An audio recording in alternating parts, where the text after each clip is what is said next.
Պերը, Պոլը և Էսպեն Ասկելադը։ Նորվեգական հեքիաթ։ Նորվեգիայում ապրում էր մի մարդ։ Այս մարդն ուներ 3 որդի՝ Պեր, Պոլ և Էսպեն Ասկելադ մականունով, որ նշանակում է փնթի էսպեն։ Այդ մարդը այնքան աղքատ է լինում, որ ոչ մի շիլինգ չի ունենում։ Եվ ահա նա հաճախ իր որդիներին ասում է. «Գնացեք աշխարհ ման եկեք ու ձեզ համար հաց աշխատեք,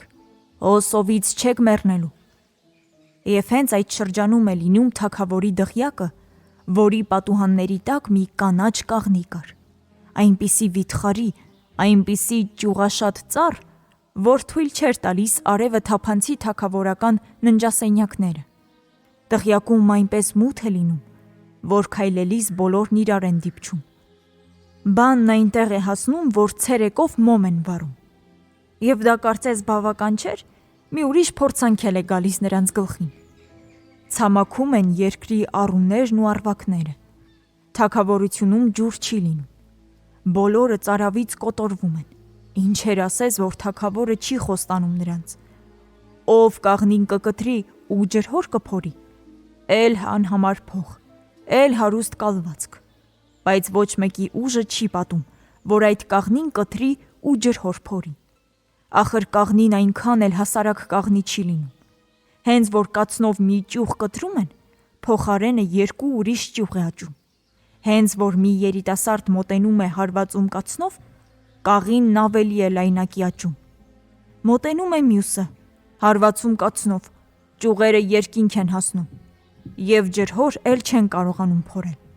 Չէ որ թագավորի դղյակը բարձրաբերձ լեռներում է լինում։ Համատարած ժայռեր, հենց որ մի վերշոք կամ մի քիչ խոր էին փորում, բաղն անմիջապես դեմ էր առնում կարծր քարի։ Եվ ահա թագավորը մունետիկներին հրամայում է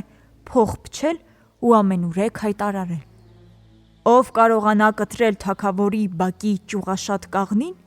ու ժայռոտ լեռան վրա ջրհոր փորել, կամուսնանա թագավորի աղջկա հետ, և նաև կստանա թագավորության կեսը»։ Շատերն են ցանկանում բարեկամանալ թագավորի հետ, բայց որքան էլ խփում են կացնով, որքան էլ քլունգով ու բահով փորում ու հանում են արմատները, իզուր։ Կացնով հարվածում են, իսկ կաղինն ավելի ու ավելի է հաստանում։ Փորում են, առանց այն էլ կարծր ժայռերը ավելի են կարծրանում։ Եղբայրները որոշում են գնալ իրենց բախտը փորձելու։ Հայրը չի ընդդիմանում նրանց կամքին։ Թե որ արքադստերն ու կես թագավորության չտիրանաք, մտածում է նա, գուցե մի լավ մարդու մոտ ծառա կդառնաք։ Էլ ինչ կարող էր ցանկանալ։ Բարի ճանապարհ է մաղթում հայրը, և Պերը, Փոլն ու փնթի էսպեն գնում են բախտ գտնելու։ Գնում ու հասնում մի բարձր լեռան։ Նրա ամբողջ լանջը եղևնիներով է ծածկված լինում, իսկ վերևում թեք ժայռ է բարձրանում։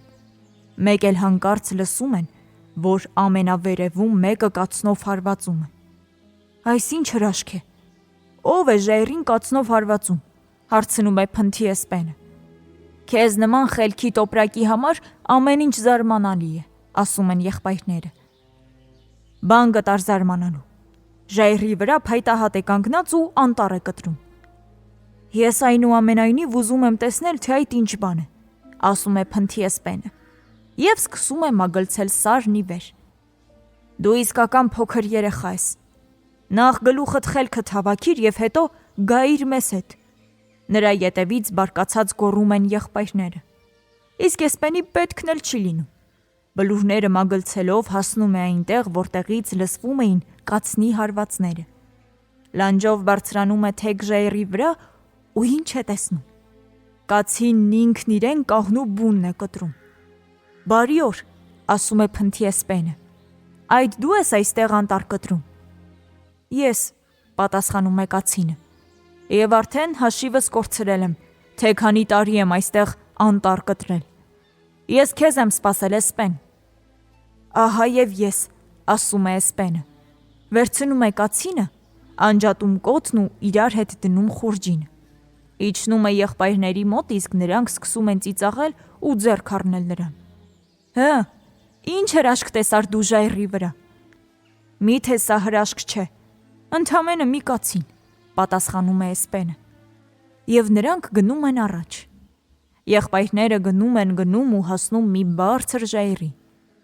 Մեկ էլ հանկարծ լսում են, որ ամենավերևում ինչ-որ մեկը հող է քանդում ու քարը փորում։ Այս ինչ հրաշք է։ Այսով է ժայռի վրա քարը փորում, հարցնում է փնթի էսպենը։ Քեզ նման խելքի տոպրակին ամեն ինչ զարմանալի է թվում։ Ախր բան կտար զարմանալու։ Դու ինչ է երբեք չես լսել, թե ինչպես են թռչունները ծառը փորում։ Լսել եմ, ասում է էսպենը, բայց այնուամենայնիվ ուզում եմ տեսնել, թե այդ ինչ բան է։ Ինչքան էլ եղբայրները ծիծաղում են նրա վրա, բայց էսպենի հեչ պետքն էլ չի լինում։ Մագլցելով բարձրանում է ժայռնի վեր և ինչ է տեսնում։ Բախն ինքն իրեն քանդում է հողն ու քարը փորում է։ Բարի օր, ողջունում է փնթի էսպենը։ Այդ դու ես այստեղ հողը քանդում ու քարը փորում։ Ես եմ, պատասխանում է բախը։ Եվ արդեն հաշիվս կորցրել եմ, թե քանի տարի եմ այստեղ հող փորում։ Ես քեզ եմ սպասել, էսպեն։ Ահա և ես, ասում է էսպենը։ Ասում ու վերցնում է բախը, անջատում է կոթից ու երկուսը միասին դնում խուրջինը։ Ժայռով իջնում է եղբայրների մոտ, իսկ Պերն ու Պոլը հարցնում են իրեն. Հը, ինչ հրաշք տեսար լեռներում։ Դե միթե սա հրաշք չէ, ընդամենը մի բախ, պատասխանում է էսպենը։ Եղբայրները շարունակում են ճանապարհը։ Գնում ու հասնում մի առվակի։ Երկար ճանապարհից հոգնած ուզում են ջուր խմել։ Կռանում են առվակին և սկսում խմել։ Այս ինչ հրաշք է, որտեղից է գալիս այս առվակը, հարցնում է փնթի էսպենը։ Չէ, դու բոլորովին ցնդել ես։ Վերջին խելքդ էլ կորցրիր, հա։ Հետաքրքրասիրությունդ քեզ փորձանքի մեջ կգցի։ Բան է գտել զարմանալու։ Որտեղից է հոսում առվակը։ Դու միթե երբեք չես տեսել, թե ինչպես է ջուրը աղբյուրից բխում։ Տեսնելը տեսել եմ, ասում է էսպենը։ Բայց այնուամենայնիվ ուզում եմ տեսնել, թե որտեղից է սկիզբ առնում։ Գնում է նա առվակի երկարությամբ և որքան էլ եղբայրները կանչում են նրան, որքան էլ ձեռք են առնում, էսպենը ետ չի գնում։ Նա գնում, իսկ առվակը ավելի ու ավելի է նեղանում։ Եվ բոլորովին բարակ շթով հոսում է։ Մի քիչ էլ որ գնում է, ինչ է տեսնում։ Մի ընկույզ է ընկած, իսկ նրանից ջուր է քամվում։ Բարի օր, ողջունում է փնթի էսպենը։ Այդ քեզանից է ջուրն աղբյուր դառնում ու հոսում այսպես։ Այո, ինձանից, պատասխանում է ընկույզը։ Ես նույնիսկ հաշիվս կորցրել եմ, թե քանի տարի եմ այստեղ ջուրը դեպի առվակը մղում։ Ես քեզ եմ սպասել, էսպեն։ Դե ահա և ես, ասում է էսպենը։ Ասում է վերցնում է մի քիչ մամուռ ու փակում անցքը, որպեսզի ընկույզից ջուր չհոսի, ու դնում է խուրջինը։ Էսպենը վերադառնում է եղբայրների մոտ, իսկ նրանք սկսում են ջղայնացնել նրան։ Հըն, տեսար թե որտեղից է հոսում ջուրը։ Երևի ամբողջ աշխարհում այդպիսի հրաշք չես գտնի, չէ։ Բա միթե դա հրաշք չէ, ընդամենը մի անցք է, որտեղից ջուր է քամվում, պատասխանում է էսպենը։ Այստեղ Պերն ու Պոլը դարձյալ սկսում են ծիծաղել էսպենի վրա, իսկ նրա հեչ պետքն էլ չի լինում։ Եվ նրանք շարունակում են իրենց ճանապարհը։ Գնում են ու հասնում վերջապես թագավորի պալատը։ Իսկ այնտեղ առանց նրանց էլ մարդիկ շատ են լինում։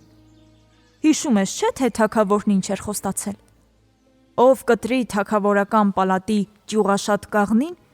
կամուսնանա թագավորի աղջկա հետ և կստանա թագավորության կեսը։ Շատ ցանկացողներ են վազում այստեղ։ Շրջապատում են կաղնին և ամեն մեկը ձգտում է առաջ սողալ։ Իսկ նա, ով ճեղքում առաջ է անցնում, կացինը բարձրացնում ու խփում է։ Մի ճյուղի փոխարեն երկու ճյուղ է դառնում։ Այնպես, որ կաղնին առաջվանից երկու անգամ ավելի է հաստանում ու երկու անգամ ավելի է բարձրանում։ Իսկ ջրհորի մասին ասելու բան անգամ չկա։ Քարը փորում են, հողը քանդում, իսկ ժայռը գնալով ավելի է կարծրանում։ Թագավորը շատ է բարկանում և այսպիսի տույժ է սահմանում. նա, ով կփորձի կաղնին կտրել եւ չի կտրի, ով կփորձի ջրհոր փորել եւ չի փորի, նրա ականջները կկտրեն ու կակսորեն հեռավոր կղզիներ։ Ավագ եղբայրները ծոծրակները քորում են, թե ով իմանա ինչ կստացվի, բայց նրանք իրենց ուժերի վրա վստահ են լինում ու մտածում, որ իրենք ամեն ինչ կհաղթահարեն։ Բեռը, որ ամենամեծն է լինում, առաջինն է գործի անցնում, բայց նրա հետ էլ նույնն է կատարվում ինչ որ մյուսների հետ, ովքեր նրանից առաջ սկսել էին կտրել կաղնին։ Հարվածում է նակացնով եւ մի ճյուղի փոխարեն ուրիշ 2 ճյուղ է աճում։ Հարվածում է քարին, ժայռն ավելի է կարծրանում։ Թագավորի ծառաները բռնում են բեռին, կտրում ականջներն ու նրան ակսորում հեռավոր կղզիներ։ Հիմա էլ գործի է անցնում Պոլը, բայց նրա հետ էլ կատարվում է նույնը, ինչ որ մյուսների հետ։ Հարվածում են ակացնով 1, 2, 3 անգամ, ու բոլորը տեսնում են, որ կաղնին ավելի է լայնանում։ Փորում է գետինը, հարվածում քարին եւ ժայռն ավելի է կարծրանում։ Թագավորի ծառաները սրան էլ բռնում են ականջները կտրում եւ ակսորում հեռավոր կղզիներ։ Նրան տեղն է։ Նա եղբորից հետո կարող էր զգուշանալ։ Էսպենն էլ է ուզում բախտը փորձել, բայց թագավորը բարկանում է նրա վրա։ Ինչ է, ուզում ես ավագ եղբայրներիդ նման դու էլ խարանած ոչխար դառնալ։ Մենք քո ականջները կրկնակի կկտրենք եւ այլևս կարիք չի լինի չարչարվելու։ Այնուամենայնիվ ուզում եմ նախ բախտս փորձել, պատասխանում է Էսպենը։ Թագավորը ստիպված է լինում թույլ տալ։ Այստեղ Էսպենը խուրջինից հանում է կացինն ու ամրացնում կոթին։ Կտրիր կացին, հրամայում է Էսպենը։ Կացինը սկսում է կաղնին կտրել ու տաշեղները թռչում են 4 դին։ Չեն հասցնում ետ նայել եւ վիթխարի կաղնին տապալվում է գետնին։ Դղյակ է թափանցում լույսն ու ուրախությունը։ Էսպենը կաղնին կտրելուց հետո վերցնում է բաղն ու ամրացնում պոչը։ Բա, փորիր, հրամայում է Էսպենը։ Բահը սկսում է փորել հողը, եւ հողի գնդիկներն ու քարերը թռչում են 4 կողմը։ Կուզես հավատա, կուզես մի հավատա։ Բահը խոր ու լայն մի ջրհոր է փորում։